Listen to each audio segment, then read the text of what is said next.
Hello, ladies and gents, boys and girls, people of all ages, sexualities and identities, and welcome back to another film review. And today's film review is Beneath the Planet of the Apes.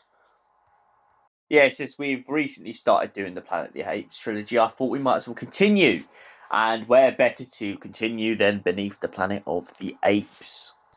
So, Beneath the Planet of the Apes essentially continues on from where we left off. We find Nova and Taylor out in the desert wandering off after Taylor has realised exactly what's gone on.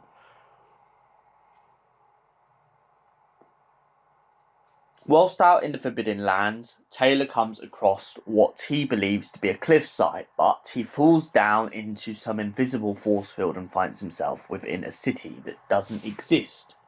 Meanwhile, elsewhere, a bunch of more astronauts have landed on the planet looking for Taylor, unsure exactly what's going on. Little do they know that there is a secret war going on between a bunch of mutations and the apes. The story continues on by introducing us to the character of Brent, one of the astronauts who came down looking for Taylor. After being split up from his party and attacked by a bunch of apes, Brent finds himself back in the ape city with Nova, looking for Cornelius and Zira. Cornelius and Zira seem to be getting ready to escape the planet. Meanwhile, Brent is on the lookout with Nova to find a way to finally find exactly where Taylor went. All they give him as a hint is the fact that he went into the Forbidden Lands, and wherever he went back out there is way more dangerous than what the apes do in the ape city. Brent goes down and finds the underground city, which is part of a broken underground train station that used to exist way back. And it turns out that the ravaged train station is abandoned, but not completely.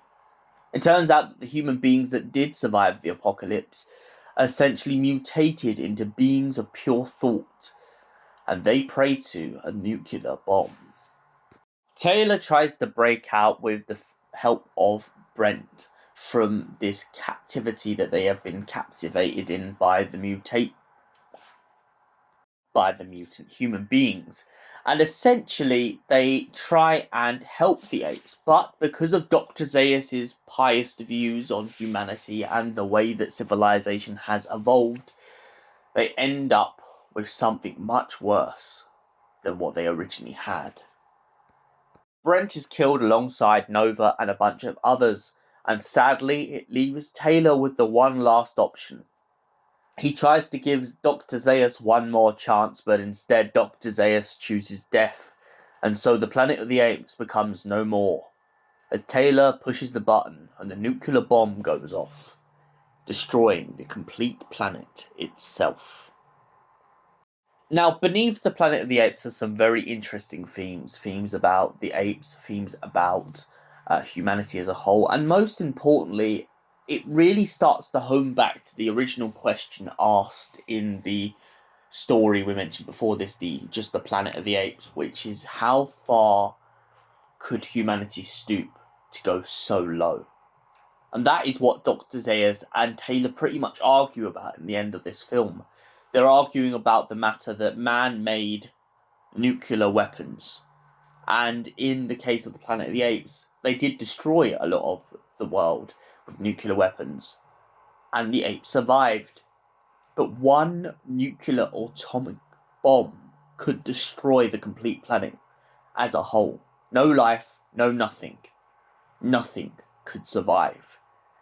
And Taylor is absolutely outraged when he realizes that this is what the mutant humans are praying to as a god, wanting to launch it against the apes. Taylor may despise the apes for how they treated him, but he doesn't believe they should be extinct, nor does he believe any life on Earth should be extinct. And for that reason, when the button goes off and destroys the whole Planet of the Apes, Taylor finally knows that man's destruction was their own doing. Now, would I say that this film is better than the Planet of the Apes? Sort of. No. Planet of the Apes still stands on its feet in my heart on the basis that we find out the planet was destroyed and Taylor finds the massive statue. Planet of the Apes, Beneath the Planet of the Apes, has some very questionable motives, in my opinion. I like that the humans have been mutated. I like that they've moved forward and become this new subspecies from what they were. They're no longer the rulers of the planet.